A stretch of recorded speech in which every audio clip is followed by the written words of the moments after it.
Senhor Jesus, mais uma vez reunidos em Teu nome, estamos neste domingo pela manhã, agradecidos pela oportunidade de estarmos prontos ao estudo do Teu Evangelho, dispostos, acima de tudo, a transformar a teoria em prática, a transformar o conhecimento em ação, a transformar a predisposição em proatividade. Dispostos, Senhor, a abrir os nossos corações à intuição trazida pelos mentores, a abrirmos a nossa estrada, usufruindo das oportunidades de trabalho. Contamos, enfim, com a Tua presença entre nós e que, através dos mentores, saibamos absorver da melhor maneira esse manancial. Fique conosco, Senhor, que assim seja.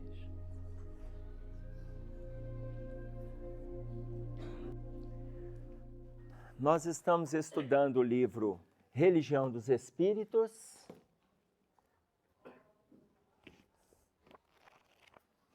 Vamos trabalhar o capítulo 73, Amigos.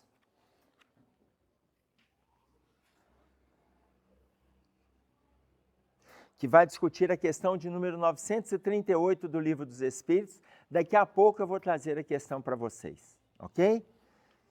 À medida que avances montanha acima, nas trilhas da evolução, é possível que muitos de seus amigos se transformem porque não possam ver o que vês.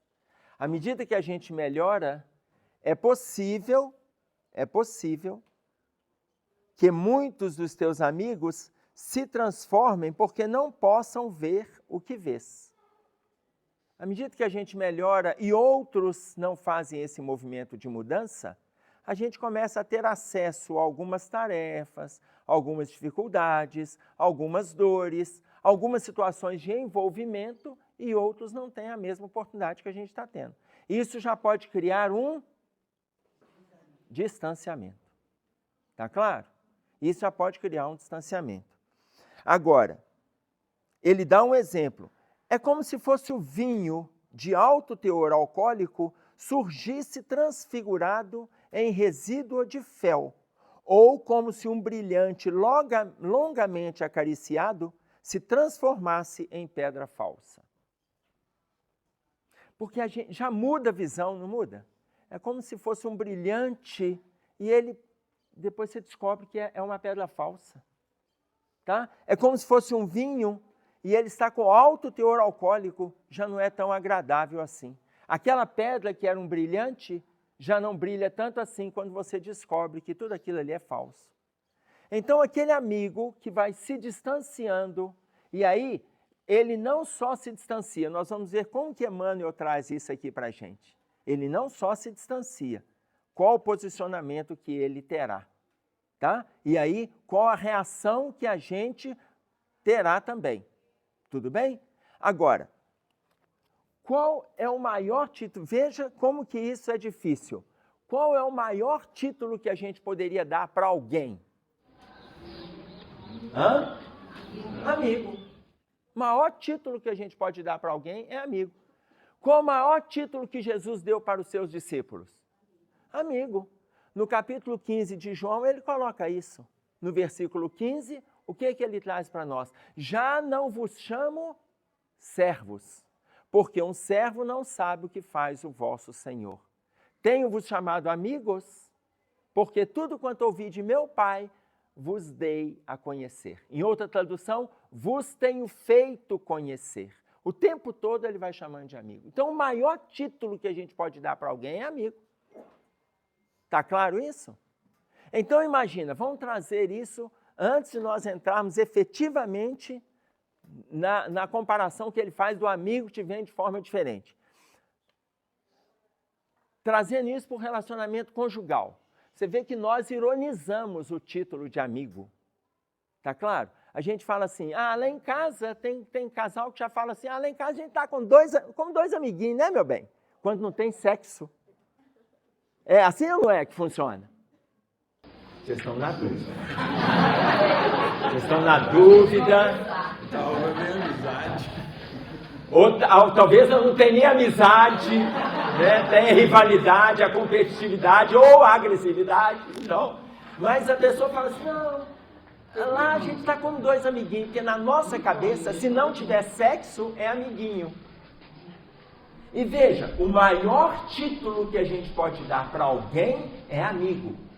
Por quê? Porque amigo é aquele que respeita, amigo é aquele que escuta, amigo é aquele que acolhe, amigo é aquele que considera, amigo é aquele que caminha junto, é aquele que se solidariza, é aquele que se prontifica, é aquele que está do teu lado, é aquele que chora junto, que sorri junto, que te eleva.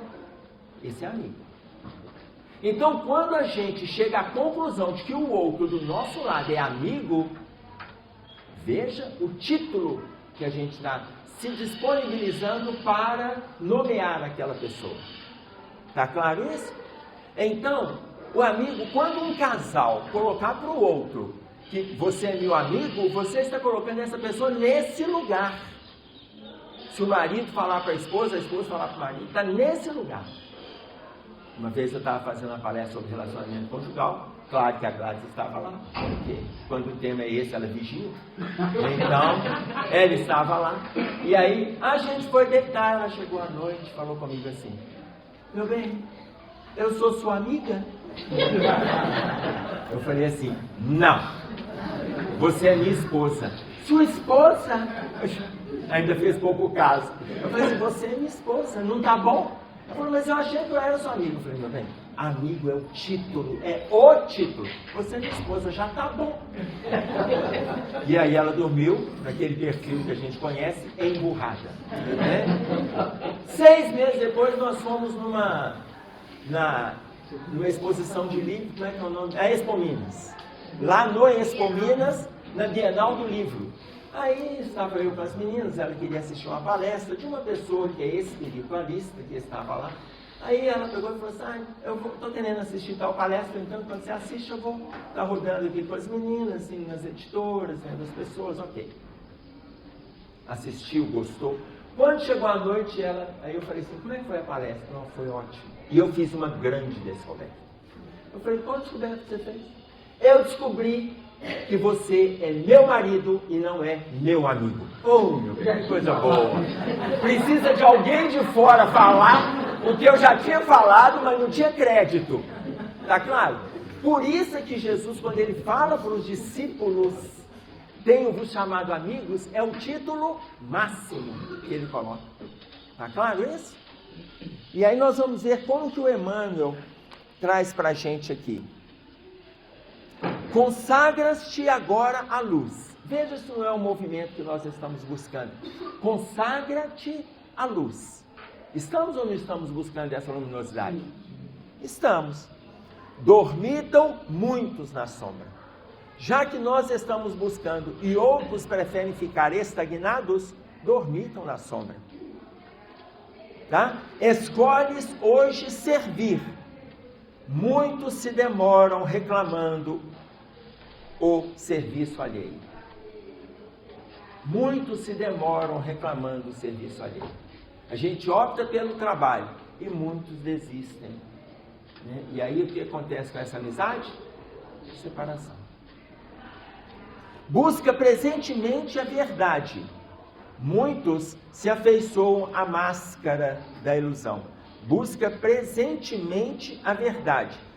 Muitos se afastam à máscara da ilusão. Veja, o buscar a verdade é uma luta. O tempo todo nós ficarmos atentos a buscar a verdade. E muitos continuam no movimento ilusório. O movimento ilusório, gente, é o que mais hoje vivencia a Terra. O movimento ilusório. Dificuldades, transtornos, problemas, fantasias, tanto que ele fala a máscara. Por que a máscara? Eu agora estou fazendo... Hã? Mostra que é bom, né? Mostra que é bom, mas no fundo, aí, baseado nisso, eu comecei a fazer a minha oração de forma diferente. Em meio à minha conversa com Deus, eu falo com Ele agora assim: eu gostaria que o Senhor me ajudasse a ser o que eu aparento ser. Ô, gente, porque vocês já notaram o que a gente aparenta? E o que a gente olha no outro é aquilo que o outro apresenta para nós. Eu já estou pedindo a Deus para me ajudar a ser o que eu aparento ser. Porque quando a gente se olha no movimento de autoavaliação, de autoconhecimento, naquele movimento de avaliação da personalidade, como que estão as nossas máscaras, é importante que nós saibamos o que está acontecendo aqui dentro.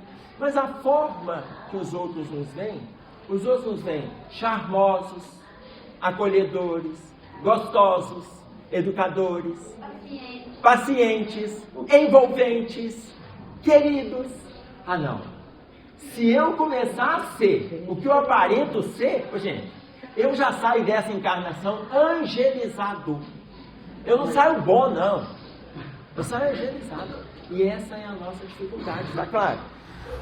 Oi, Emerson. Oi. Então é por isso que a gente sente vergonha quando alguém nos elogia. É por isso que a gente sente vergonha quando alguém nos elogia. Quando começa a elogiar demais, existem duas situações. Existem pessoas que sentem vergonha pelo autoconhecimento. Isso, pelo autoconhecimento sim. Tá? Mas existem situações que a pessoa tem aquela máscara da falsa humildade. E aí é a máscara mesmo. Entendeu? Porque essa máscara, e que é a maioria dos casos, essa máscara está conosco, gente. Está conosco. Quando nós avaliamos em profundidade 4 itens. A pessoa que elogia também pode estar usando a máscara. Pode, mas aí, sem que eu avalie o outro, eu é quem tenho que me atentar para a autoavaliação. Eu não posso viver em função da avaliação do outro. Nem para o elogio e nem para a crítica. A crítica é importante? Relata isso para nós no livro Sinal Verde, no capítulo intitulado Temas da Crítica, que o André Luiz vai trazendo isso para nós. Tá claro? Então, quando ele coloca para nós avaliarmos, é importante que a gente avalie. Agora, olha o que o irmão José disse para nós em relação à fala do outro. Não percas mais que 3 minutos semanais diante da crítica do outro. Não percas. É importante que a gente avalie o que o outro está dizendo? Claro que é, gente. Porque inúmeras vezes o outro nos conhece pelo avesso, aquilo que a gente está com dificuldade de conhecer por causa das nossas máscaras, das nossas personas.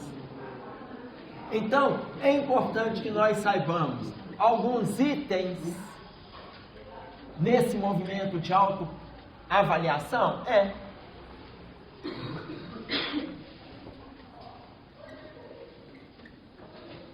Veja os itens. Esses 4 itens é importante que a gente medite. Que é a personalidade, a minha relação com o outro, a persona, a identificação com quem que eu me identifico, sem perder de foco que a espiritualidade traz para a gente no Livro dos Espíritos, a resposta de Kardec, qual o nosso modelo e guia, e eles respondem Jesus, o nosso modelo e guia de identificação, Jesus, o conhecimento, isso tudo que nós estamos fazendo aqui, o conhecimento, e como que eu vou colocar isso em prática nas minhas relações. Ou seja, eu tenho que estabelecer também que conhecimento é diferente de consciência. Isso que nós estamos fazendo aqui é conhecimento. A gente está absorvendo conhecimento, a gente está estudando, a gente está se orientando, a gente está trocando, a gente vai refletindo. Isso tudo é conhecimento. Quando eu saio daqui e coloco isso em prática, consciência. Então, o que é a consciência? A prática do conhecimento adquirido. Prática do conhecimento. Eurípides Barçanufo coloca para nós espíritas estamos desencarnando, os espíritas estão desencarnando, recheados de conhecimento, mas sedentos de amor. Sedentos de amor, por quê? Porque não estamos nos envolvendo ainda com a prática. A gente está estudando, mas ainda não estamos fazendo. Está claro isso? Então, avaliemos como nós estamos nessa relação aqui. Isso aqui é uma avaliação superficial das nossas relações de e com o outro na relação de personalidade. Ok? Afeiçoam-se, aí sim, buscam presentemente a verdade, mas muitos afeiçoam-se à máscara da ilusão. Desapega-te de prazeres inferiores e posses materiais. À medida que a gente vai estudando, vai vivenciando, vai lutando, vai aprendendo, a gente vai desapegando de posses materiais, de valores físicos, mas outros vão se algemando à egolatria. Muitos vão se libertando, outros vão se algemando. E, gente, não adianta tentar convencer o outro de que a gente é que está certo. Para com isso. Para. Lembra o que Jesus coloca lá? Não jogueis pérolas aos porcos, no capítulo 7 de Mateus? Não jogueis pérolas aos porcos. Olha, se o outro não te perguntou, ele não quer saber. A gente tem um tal de querer converter o outro. Ah, mas ele está falando isso, falando aquilo, falando isso. Deixa falar. Nós não temos aquela colocação que muitos atribuem a Voltaire: posso não concordar com nada daquilo que você disse, mas defendo até a morte o direito que você tem de falar. O que Voltaire está dizendo? A pessoa pode falar o que ela quiser. Pode falar o que quiser. Está claro? Essa frase é atribuída a Voltaire, mas não saiu diretamente de Voltaire. Isso é um estudo que a biógrafa, a principal biógrafa de Voltaire, que chama Evelyn Beatrice Hall, é a principal biógrafa de Voltaire, e ela resume as falas dele em cima deste contexto. Posso não concordar com nada daquilo que você diz, mas defendo até a morte o direito que você tem de falar. Então o outro pode falar o que ele quiser. Está claro? E eu preciso me envolver com a fala do outro? Não. É para eu prestar atenção na fala dele? É. Porque, de repente, aquele universo de besteiras que ele falou tem algo que tem a ver comigo. Aquilo que tem a ver comigo é entre irmão José. Que eu medite 3 minutos por semana na crítica que eu recebo. Por que irmão José fala isso? É para desprezar a fala do outro? De forma nenhuma. É para que a gente não pare na nossa caminhada de conhecimento e consciência no processo de crescimento que nós estamos. Está claro? No processo de crescimento que nós estamos, que a gente se prenda apenas nesses 3 minutos e continuemos a nossa estrada. Dúvida?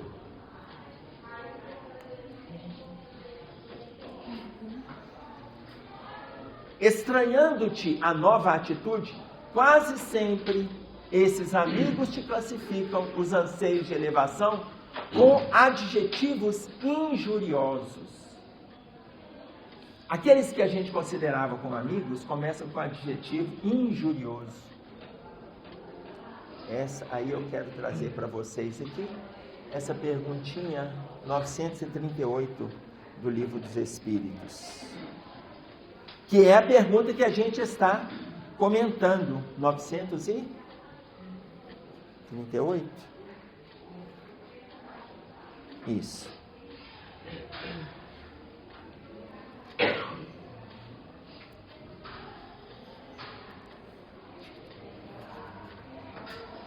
As decepções vindas da ingratidão não serão de molde a endurecer o coração e a fechá-lo à sensibilidade?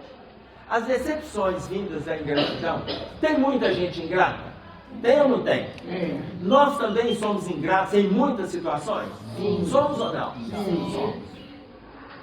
As decepções vindas da ingratidão não serão de molde a endurecer o coração e a fechá-lo à sensibilidade? Alguém sendo ingrato àquilo que a gente fez ou que faz por ele, não é hora da gente fechar o coração a essa pessoa? É ou não é? Acontece. Com todo mundo? Com todo mundo? Sim. É a frase, ainda senti que tem gente que está assim, não, eu consigo doar plenamente aquela pessoa que é ingrata a mim. Aí ele fala, fora um erro, porquanto o homem de coração, como a gente diz, se sente sempre feliz pelo bem que faz. A gente não deve fechar o coração, a gente se sente feliz pelo bem que está fazendo. Se o outro for ingrato, o problema dele. Mas a gente fica assim, você viu o que eu fiz com fulano? Gente, mas a gente tem isso, a gente quer esperar do outro um acolhimento, uma retribuição, a gente quer do outro a reciprocidade. Muitas vezes o outro não vai oferecer. E por que ele não vai oferecer? Primeiro, ele não está vibrando da forma que nós estamos vibrando nesse contexto. Tá claro? Segundo, ele não sente necessidade de fazer por nós aquilo que a gente fez por ele. Por isso é que a Joana de Ângeles coloca para nós, serve e passa. Serve e passa. Faz o melhor que você puder, vira as costas e vai embora. Não fica ali esperando se o outro vai ser grato. Serve e passa. E a mensagem dela é só isso. Ela não fica ali historiando, não. Tá? E aí ele fala assim, ora, no item A dessa mesma pergunta, daí não poderá nascer a ideia de que seria mais feliz se a gente fosse menos sensível? Daí vem essa ideia, não é? Eu vou ser mais feliz se eu não fizer... Esse negócio de ser sensível não tá bom, não. Eu faço, o outro não tá nem aí. É melhor também, eu quero saber. Eu vou reparar. É melhor? Não. O melhor não é isso. Ainda que o outro responda mal. Lembram? Quando eu dei um exemplo para vocês em 2017, quando eu falei com vocês, eu estava no elevador lá no trabalho. E aí eu fui subir no elevador, cheguei com uma senhora, entrou no elevador de manhã cedo, 7:45 da manhã. Eu cheguei, tinha uma senhora lá no elevador, peguei e cumprimentei. Já entrei no elevador e falei assim, bom dia. E ela olhou para mim e falou assim, e eu te conheço? Não, a senhora não me conhece. Mas é de bom tom a gente começar o dia assim. Aí ela baixou a cabeça e falou assim, bom dia. Gente, a questão é dela, não é minha. O problema é dela. Tá claro? Ela pode responder de bom grado, ela pode responder com um sorriso, ela pode responder do jeito que ela quiser. É uma questão dela. O meu papel é de bom tom num ambiente fechado. Olha, e é isso mesmo. A gente aprende isso. Agora, se o outro quiser colocar em prática, coloque. E se não quiser, não coloque. E está tudo bem também. Eu não tenho que me incomodar, eu não tenho que me perturbar, eu não tenho que me exceder. Eu não tenho. É a minha parte. Então, como que o outro, quando ele coloca, o livro dos Espíritos coloca para nós aqui sobre a sensibilidade, não poderá nascer a ideia de que seria mais feliz se fosse menos sensível? Pode-se preferir essa felicidade, mas é a felicidade do egoísta. Não vou nem ajudar ninguém, não vou fazer nada por ninguém. Quer saber? Essa é a felicidade do egoísta. Triste felicidade essa.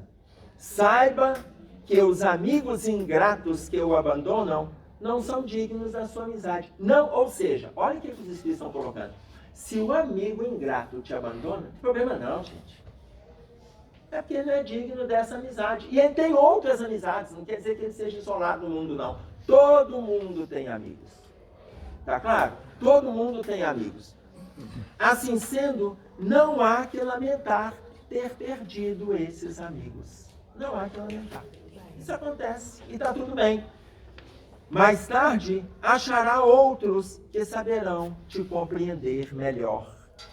Então, se nós entendemos que a gente não precisa, com adjetivos injuriosos, ficarmos presos, a gente serve e passa. Por que não mais te acomodas nas trevas?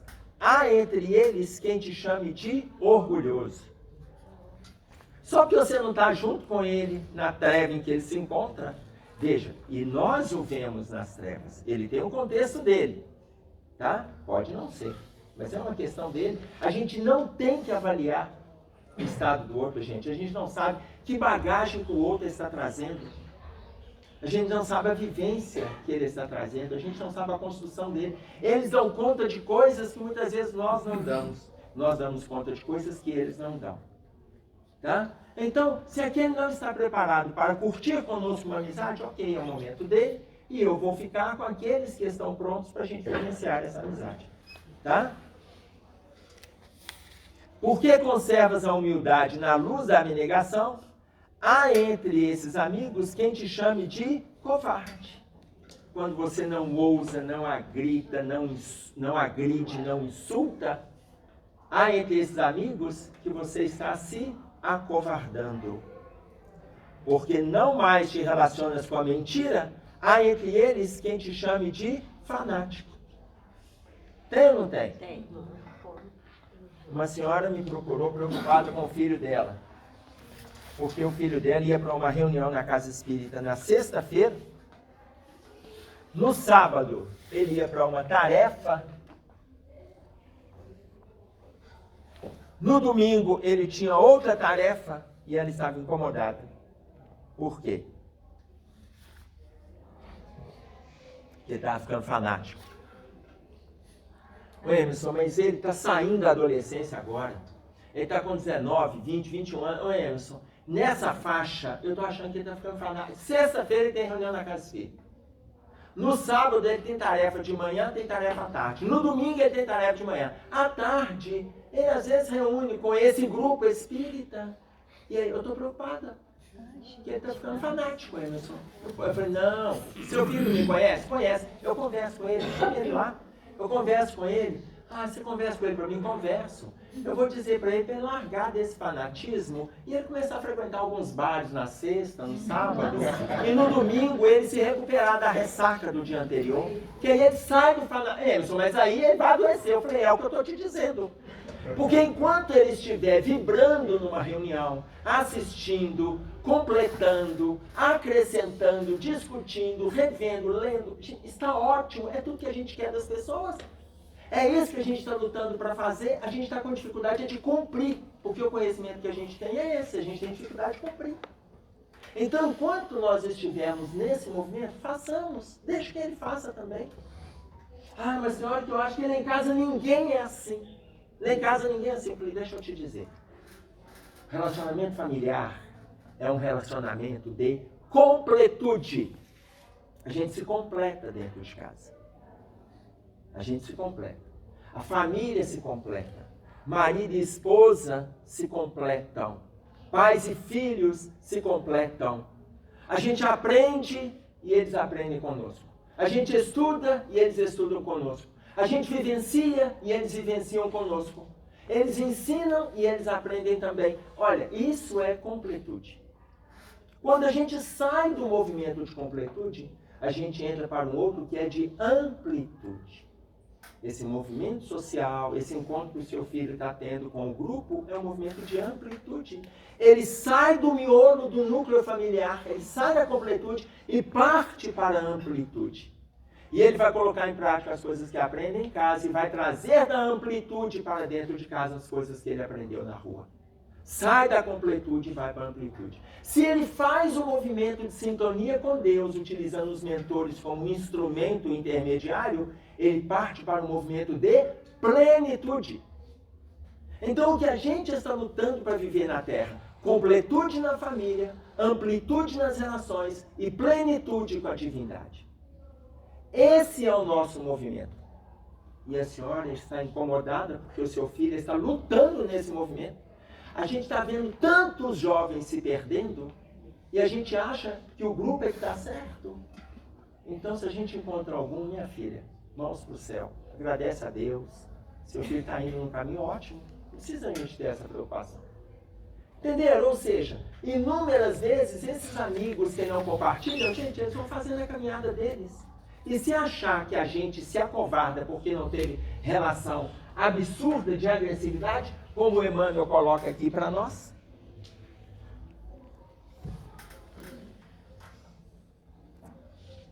porque conservas a humildade na luz da abnegação, há entre eles quem te chama de covarde? Porque não mais te relacionas com a mentira, há entre eles quem te chama de fanático? Se achar isso, gente, não tem problema, desde que sejamos no envolvimento que a gente se disponibiliza. Tudo bem? Porque esqueces a ti mesmo no culto do amparo a outrem, há entre eles quem te chame de idiota. É interessante que esse termo não é utilizado mais. Ele aparece aqui no livro, mas atualmente esse termo de idiotia não é utilizado mais. Isso aqui foi criado pela Associação Americana de Deficiência Mental no século XX, e o idiota é aqueles que tinham um QI, que é quociente de inteligência. O QI do idiota, ele era de 21 a 40. E eles criaram os termos, né? O cretino tinha o QI de 0 a 20. Então você vê como que a gente usava esses termos de forma agressiva. Então, o que ele traz para nós? Aliás, qual que é o nosso QI? Está na dúvida agora. A gente é chamado de normal. Alguém tem dúvida? Até nisso vocês estão em dúvida? A gente é chamado de normal. Qual o QI normal? É tipo e atípico agora. Aí, ó, tá vendo? Já mudou o nome. Pode falar normal, Mas na minha época, eu vou falar da minha época, a cor do meu cabelo. Na minha época, o QI normal, e aí eu estou falando conforme essa associação, a ADM, o QI normal varia de 90 a 110. 90 a 110. Tá? pessoa achando que tem 110 aqui, ó. Tem gente achando que está no limite superior. Está no limite superior. De 111 em diante vai para o limite superior. Até 120 é o chamado criativo. Não é o brasileiro não, tá, gente? Eu estou colocando aqui que isso aqui é do século XX, da Associação Americana de Deficiência Mental, que faz um estudo, e quem coloca isso para nós é um livro do Charles Telford, que se chama O Indivíduo Excepcional. Então, esses termos não são utilizados mais, mas naquela época ele era utilizado. E ele avalia os vários perfis de deficiência. Depois, esses termos saíram de circulação e começou a colocar os deficientes mentais inferiores, deficientes mentais médios, deficientes mentais superiores. Depois vem os limítrofes, até chegar no QI de 80 a 89 é o chamado limítrofe, e 90 o normal. 90 o normal, que vai até 110. Não é o caso do nosso século XXI, porque feita uma pesquisa sobre o QI médio dos brasileiros. Vocês querem ouvir? Gente, o QI médio dos brasileiros está em 85. Viu porque que a gente não pode? Eu vou até apagar aqui, para a gente não ficar com esses dados na cabeça. Por quê? Porque a gente tem investido pouco em pesquisa e aprofundamento, em leituras, muita preguiça, muito desânimo, sem a gente facilitar o movimento de melhoria. Por isso que o QI deu essa, que é o quociente de inteligência, é a gente se envolver com o progresso. E a gente não está se envolvendo, a gente está copiando. Quem chamou? Saiu uma pesquisa que essa nova geração que está vindo vai ter até 10 pontos abaixo da geração dos seus pais de QI. Se o nosso já não está lá tanto no 90, a geração que vai vir agora poderá ter 10 pontos a menos do que a nossa geração. Vocês imaginem que aí a geração que está vindo, gente, pelo que eu estou vendo aqui, a maioria aqui já não vai ser pai e mãe mais. É de avô para avó ao plano espiritual, tá certo? Então a gente não precisa se preocupar com quem está chegando, mas quem está chegando, os pais serão superdotados da forma que eles estão chegando. Mas para a gente se atentar, porque o nosso papel aí é estimulá-los, tá? Oi, filho. Aí no caso, as doenças, né, que eu acho que tinham lá atrás, que ninguém sabia, que agora todo mundo tem, que é o déficit de atenção, dislexia, hiperatividade, isso influencia nesse QI? Influencia no QI lá naquela época, mas aí se a gente trouxer o quadro espiritual, como todos estão reencarnando, como a Joana de Ângeles coloca para nós na mensagem, a grande transição, psicografada em 2006 por Divaldo Franco, no Rio de Janeiro, ela está colocando que todos estão recebendo oportunidades de chegar na Terra. Todos, então todos que têm também dificuldades estão chegando. Então, se todos estão chegando, vão aparecer aqueles que têm os seus transtornos de outras épocas e muitas vezes não nessa figura. Se nós nos basearmos por esse conceito aqui, os nossos meninos que aqui estão, eles se encaixariam nesse contexto. Muitos que não têm acesso à vida, outros que têm acesso a essa vida que nós temos aqui com atrasos, estariam inseridos nesse contexto. Aí aparecem os transtornos, o TDAH, o TDA, o TDAH e TDAH e o TDA. Aparecem os transtornos, aparecem as dislexias, aparecem dificuldades que eles estão vindo. Mas não significa que todos estão trazendo dificuldades. Vou pegar para vocês o exemplo do garoto que chegou para mim e falou comigo que quando eu estava com 12 para 13 anos, eu perguntei para ele se ele falava de profissões com 12, 13 anos. Eu perguntei o que ele queria fazer. Ele falou assim, o que eu vou fazer eu não sei. Eu só sei que eu vou ter dinheiro. Ah, isso aí você já sabe. Não, isso eu sei. Eu vou ter dinheiro, eu vou trabalhar com dinheiro. Isso eu sei. Ah, você vai ser banqueiro, dono de banco. Não, você está doido? Eu não. Então você vai ser bancário. Você vai pegar no dinheiro, mas não é seu, é dos outros. Não, Emerson, eu vou ter dinheiro. Falava que ele ia ter dinheiro. Com 15 anos ele falou assim, Emerson, eu já sei até onde eu vou trabalhar. Eu falei, onde você vai trabalhar, meu filho? Com 15 anos. Ou eu vou trabalhar no FMI, ou eu vou trabalhar no Banco Mundial. Veja bem. Se eles estão vindo do plano espiritual, a gente na Terra vai estudá-los da forma que eles se apresentam. Mas eles estão trazendo construções lá de trás. O primeiro exemplo que eu estou dando desse garoto, que com 15 anos ele disse para nós que ele ia trabalhar no Banco Mundial, no FMI. Tá claro? Ok. Aí ele formou o ensino médio, passou no vestibular para economia, foi fazer economia, depois terminou o curso dele de economia na UFMG, ele chegou e falou assim, eu vou fazer mestrado nessa área. Ele passou em 13 universidades, uma no Rio e 2 em São Paulo, resolveu fazer na Fundação Getúlio Vargas, porque lá tem o curso de economia melhor avaliado pelo MEC e pelos institutos no exterior, fez. Depois que ele terminou o mestrado dele, ele foi chamado pelo Banco Mundial para ele poder trabalhar em Brasília. E aí com 23, 24 anos. Aí ele chegou para mim e falou assim, eu vou fazer doutorado. Estou querendo esse negócio. Aí eu já resolvi com a minha mãe lá, que eu falei com ela que eu vou pedir demissão no Banco Mundial. Porque ele fez prova em 6 universidades nos Estados Unidos. Ele passou nas 6.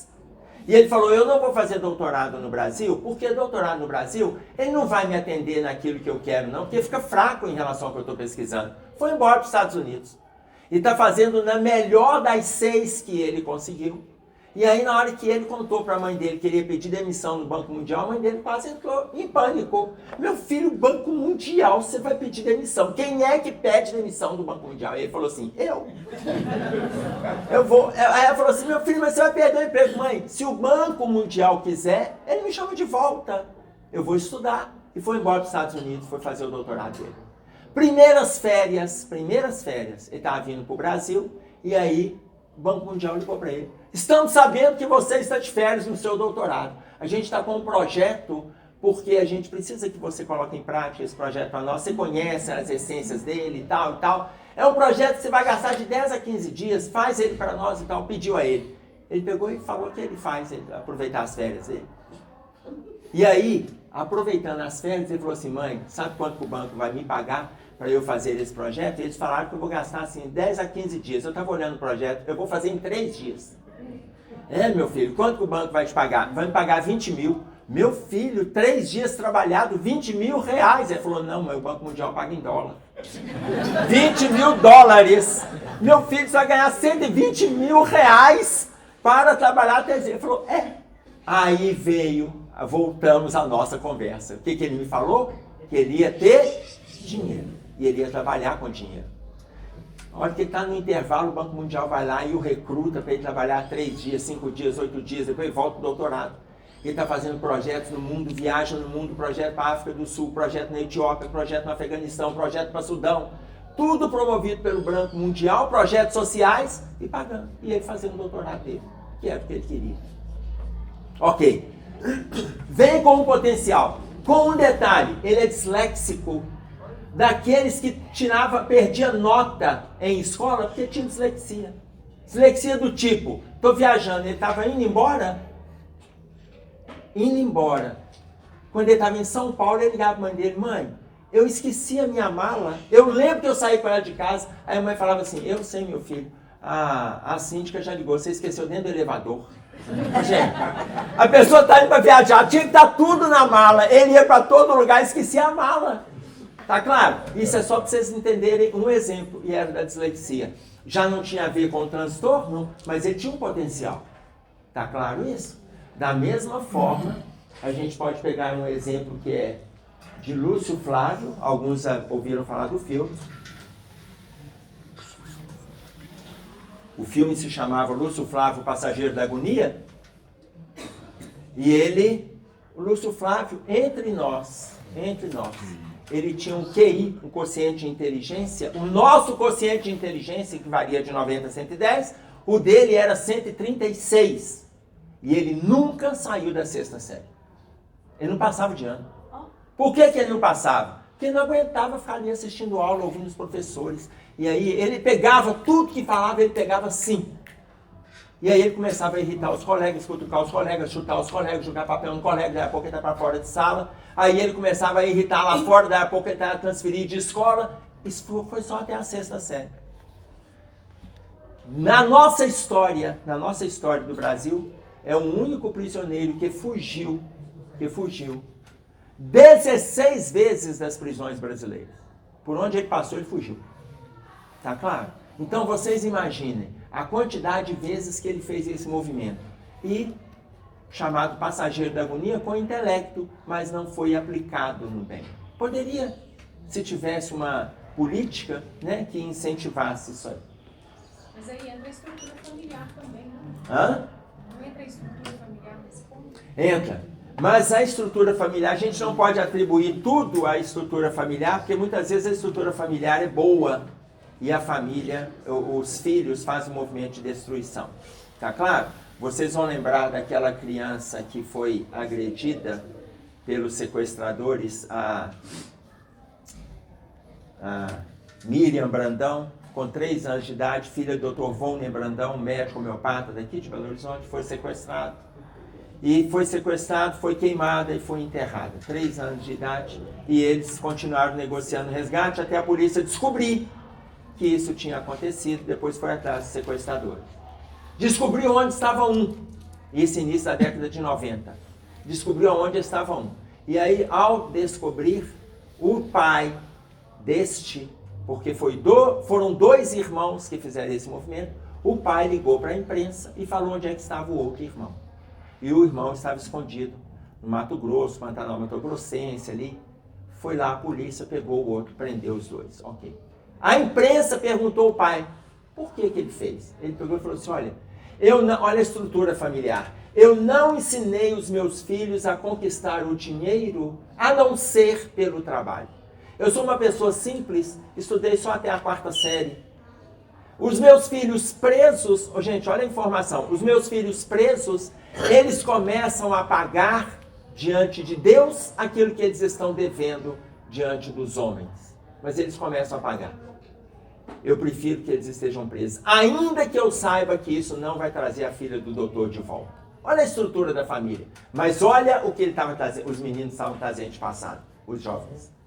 E aí a última informação que ele fala, eles não pensaram que eles têm filhos na idade da menina que eles queimaram? Que isso podia ter acontecido com os meus netos? Então você vê a lucidez deste homem só até a 4ª série. Não é questão intelectual. Tá ok? Oi?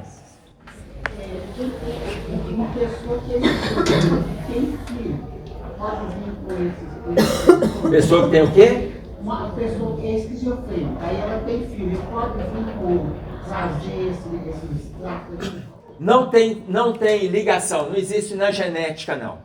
A pessoa pode ter um problema de esquizofrenia e não ter nada a ver para com os filhos. Tá claro?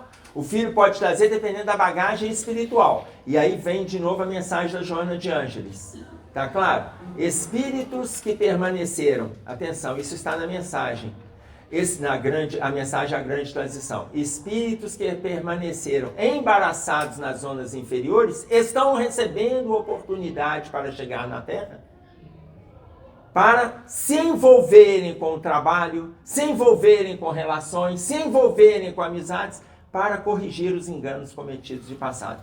No parágrafo seguinte, ela diz mais: espíritos de zonas superiores estão também encarnando, atenção, para tornar essa luta iluminativa na Terra mais amena. Espíritos superiores também estão chegando. Olha, quando a gente fala de amizades, aqui a gente está preso na amizade em relação com o outro, mas a amizade ela é em todos os níveis, gente. Tá claro? Ainda que a pessoa apresente todo esse perfil, olha a fala de Emmanuel: entretanto, ama-os assim mesmo, sem exigir que te amem, cultivando o trabalho que a vida te confiou. Ama-os, ainda que eles não te amem.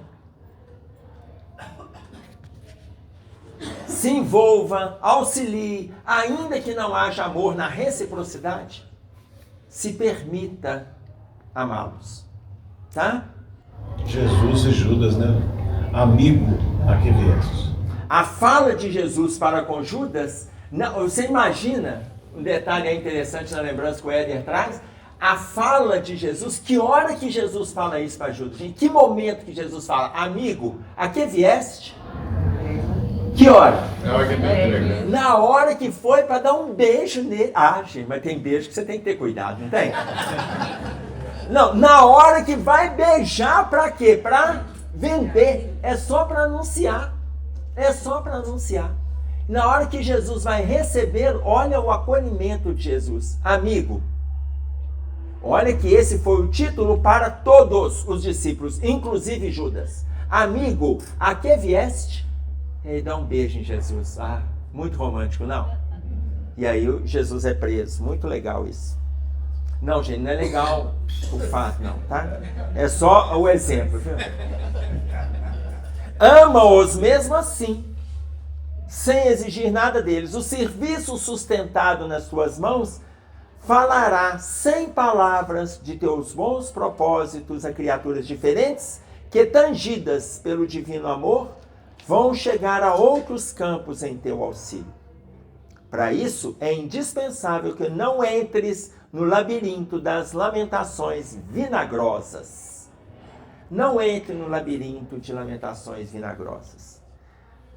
Censurar é ferir, e queixar-se é perder tempo. Renuncia, pois, à satisfação de convivência com aqueles que, embora continuem amados em teu coração, não mais te comunguem as esperanças. Embora esteja envolvido, você faz o melhor que você puder. A caminhada é dele. Sem cobrança, sem insinuações, sem esperar de volta, renuncia, fez o que tinha que fazer. Tá claro? Tudo bem?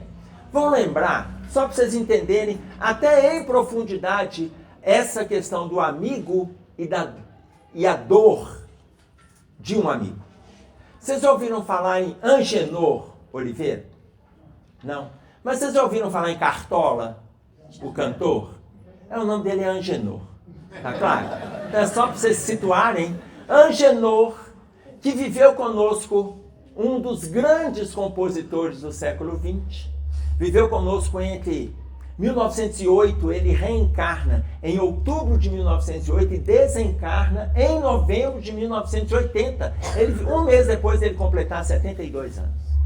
Entre as várias músicas, né, que a gente escuta aí, As Rosas Não Falam, e Fagner canta, Roupa Nova canta, muita gente canta, tem shows que cantam, nem sabe que foi feito pelo Angenor, tá claro? Nem sabe que foi Cartola. Mas entre essas, ele faz uma música que se chama A Vida é um Moinho, que só aparece nas gravações dele na década de 70, ele cantando, ele solando. Ele, na quarta série, a mãe dele desencarna. E aí ele vai, larga os estudos e vai ser servente de pedreiro. Como ele vai ser servente pedreiro? Na 4ª série, menino, ele usava um chapéu de coco.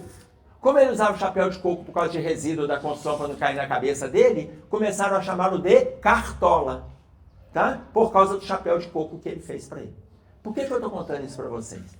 A música A Vida é um Moinho, e aí vocês vão entender isso na letra, a música A Vida é um Moinho, ele faz para a enteada dele.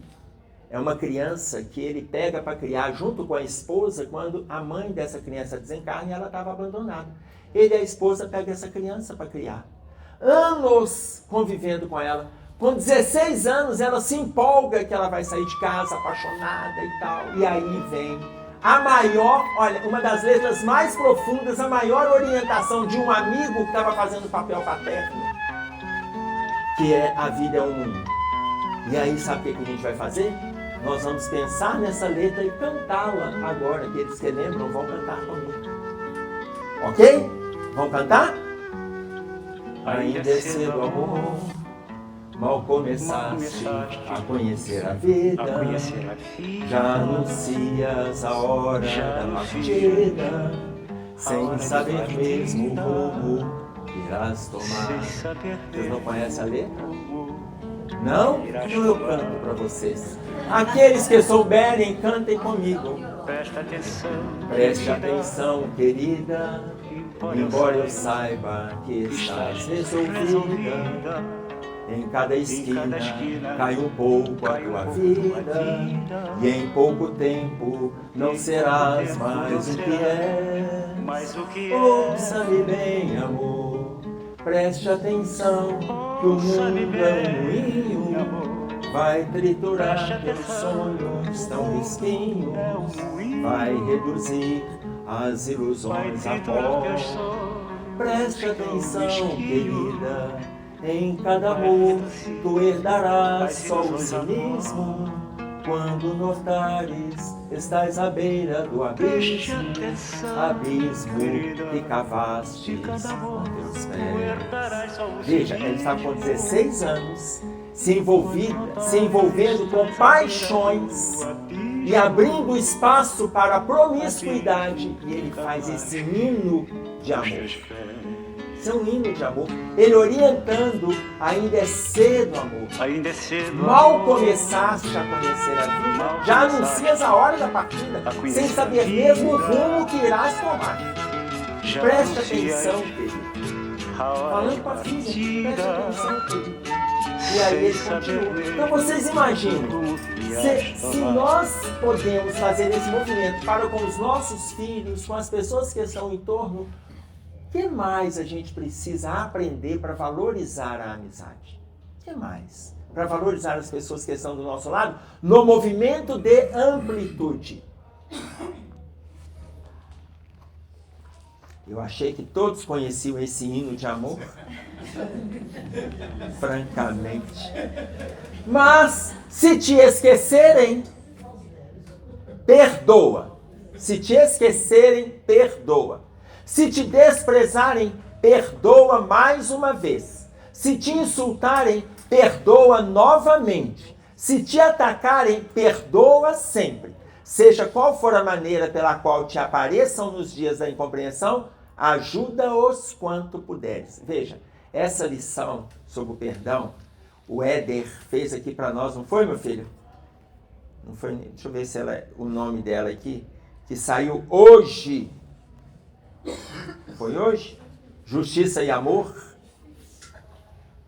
E você vai falar para nós sobre o perdão. O que é difícil aí, Adriana? É só Jesus para perdoar desse jeito. Só Jesus. Mas aqui, qual é o modelo de identificação que o Livro dos Espíritos nos ensina, gente? Então deixa eu escrever aqui para não haver dúvida mais. A Adriana não está errada no conceito. Ainda que seja só Jesus, ainda que seja só Jesus, pode deixar, meu filho, deixa quieto aqui, pode ficar quietinho aí você. Ainda que seja só Jesus, se te esquecerem, perdoa. Se te desprezarem, perdoa mais uma vez. Se te insultarem, perdoa novamente. Se te atacarem, perdoa sempre. Aí é que tá mais difícil. O esquecer, vai lá. Agora, na hora que te insulta e te ataca, aí é difícil, né? A gente até tenta trabalhar, mas... Tem a nossa animalidade, né? A revolta. É a revolta, é um senso de injustiça. E aí agora a gente quer fazer justiça. Não, a gente nem faz justiça. É reação. A gente que estuda sempre, a gente vai estudando o Evangelho, você tem ideia. A gente que estuda, eu estudo quase que... Não vou nem contar, não, porque daqui a pouco não vai contar nada. Mas a gente que estuda, a gente né, assim, tem cada dia que passa, você vê que você aprende mais com aquilo que você já estudou, está estudando de novo. A gente sabe. E a gente tenta trabalhar, faz até terapia, né? É assim, mas assim, por mais que você entenda que isso aí é o certo, para entrar aqui é um pouquinho difícil. Para entrar aqui. Pra gente poder, assim, colocar isso de dentro para fora é difícil. A gente aparentar, às vezes, até disfarça, mas no fundo você olha para a pessoa, ainda tem uma manchinha lá dentro. Sim, olha bem, gente. Pega a última frase. No fundo, a gente olha para a pessoa e ainda tem uma manchinha. Se eu tô olhando e eu sei que tem a manchinha, eu já fiz uma grande descoberta. Não é demérito eu descobrir que tem a manchinha. Independente do movimento terapêutico, independente das leituras. Gente, é muito legal eu descobrir que eu olho para a pessoa e existe ainda uma dificuldade minha na relação para com ela. Por que que isso é importante? Eu já sei que eu tenho que trabalhar isso. O pior é se eu olhar todo mundo com o fingimento que ele é característico, com a máscara que eu uso, tá claro? E não faço nenhum movimento de melhoria. Então, se eu descubro ainda tem uma manchinha, tudo bem, eu não estou dando conta de toda essa série de perdão pedida aqui, não. Eu não estou dando conta de tudo. Mas eu já descobri que determinadas pessoas me causam mal-estar. Me causam. Lá no Evangelho segundo o Espiritismo, no capítulo Amai os vossos inimigos, a espiritualidade coloca para nós que, se eu não me engano, está lá no item 3, não tem como a gente sentar com a mesma satisfação com o amigo como a gente senta à mesa com o inimigo. A mesma satisfação, o mesmo prazer na mesa com o amigo, como a gente sentaria com o inimigo. Por quê? Com o inimigo, a gente já sabe que tem uma relação de mal-estar, a manchinha. E eu acho bacana se tiver a manchinha. Mas é porque a gente perde a confiança na pessoa. Então, assim, como é que você vai confiar de novo numa pessoa que fez um negócio com você que você nunca imaginava que a pessoa fosse fazer? Aí quando falam assim, mas o perdão é pra você, não é pro outro. Peraí, então eu nunca vou perdoar, porque assim, eu nunca vou confiar naquela pessoa de novo pra falar que eu realmente perdoei. Porque eu entendo, pra mim é meio difícil o perdão, porque eu entendo assim que o perdão é quando eu conseguir não enxergar nem essa manchinha mais, entendeu? Como se nada tivesse acontecido. Só que, infelizmente... Ainda é difícil nem enxergar a manchinha. Ô, Emerson, qual que é a relação do perdão e do colocar limite da pessoa abusiva? Não, aí a relação do perdão e colocar limite é diferente. Por quê? A gente tem que colocar limite porque existe uma relação que se chama auto-amor. Na relação de auto-amor, a gente coloca limite. Tá claro? Se eu não me amo, eu acabo sendo vitimado, agredido, submetido, induzido pela outra pessoa. Eu vou fazendo tudo pelo outro, mas aí existe uma relação de autodesvalorização. Tá claro? Agora, é difícil lidar com o perdão, gente? Talvez uma das lições mais difíceis. Vamos pegar um exemplo, só para vocês entenderem? Vamos voltar um pouquinho lá na química. Só para entenderem essa questão do perdão. Olha bem, você tem o hipoclorito, o clorito, o que significa a quantidade de átomos que é colocado numa célula para a célula não colapsar, para a célula ficar oxigenada, tem uma quantidade ali, essa quantidade, a quantidade mínima chama, e eu estou pegando o exemplo do clorito, mas vamos pegar esse exemplo, hipoclorito, aí você coloca um pouquinho mais de átomos, clorito, um pouquinho mais, cloreto, aumentou, clorato. Quando você chega no limite de átomos colocado, perclorato. Você tem o perclorato, você tem o peróxido. Você tem o óxido, no mínimo, e tem o peróxido. Você tem o manganato e tem o permanganato. Você tem o permanganato de potássio, a medicação. É o limite de átomos colocado para fazer aquela medicação. Ok? Você tem o radical per como sendo o limite. O per é o limite. Então você tem, a pessoa corre, mas ela também percorre. Ela corre um trecho, mas antes dela correr, ela quer conhecer o trecho, ela vai percorrer o trecho. Tá certo? Ela segue um itinerário, ela segue uma pessoa, mas muitas vezes ela não só segue, ela persegue. Ela vai além daquele seguir. Tá claro isso? Ela faz alguma coisa, mas quando ela quer muito bem feito, ela perfaz. Então aquilo está feito, mas ela vê que aquilo ali é uma excelência, então está perfeito. Tá claro? O radical per dá essa noção pra gente de que é o limite. Por que eu estou citando isso para vocês? Uma pessoa, quem ama, doa. Uma pessoa que ama, doa. Mas quando ela quer o limite do amor, ela perdoa. O limite do amor. Perdão é difícil. Mas isso não invalida os nossos esforços. Então, qual é o limite do amor? É a gente perdoar. Tá claro? Para fechar o nosso texto. O silêncio no trabalho é uma prece que fala: Deus que concede à semente o refúgio da terra e a bênção da chuva para que germine, em louvor do pão, dar-te-á também outras almas com as quais te associes para a glória do bem. Então, olha, as pessoas estão aí para nos ajudar e para a gente ajudá-las. Estamos todos crescendo juntos, no movimento de completude, de amplitude e absorção da plenitude que está conosco o tempo todo. Combinamos? Nós vamos fazer a nossa prece para a gente encerrar.